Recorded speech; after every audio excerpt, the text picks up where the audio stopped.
Okay, we're going to look real quick today at the derivative of an integral. We talked about before that they were the undo each other, so like a square versus a square root. So when you integrate something, then turn around and take the derivative, you'll get back what was on the inside. Okay? So I put these three problems up here. The third one's going to look a little bit different to us because we're not used to seeing a function. This is more of that AP type. But we'll review using these first two and then talk about the function one. So when I take the derivative of an integral, if I'm going to integrate cosine t and then turn around and take the derivative, it's going to go back to a cosine of t. Okay?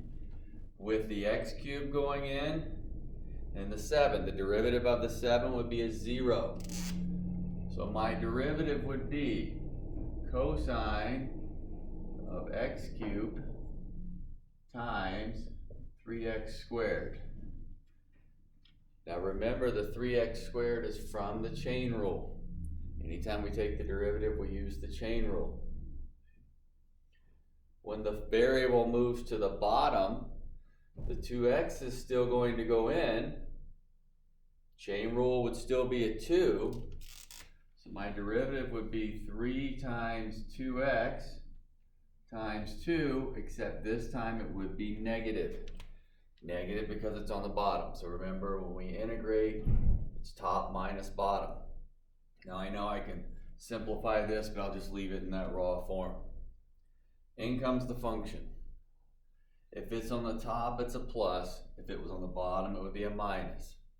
So substituting in, I would have the square root of h of x.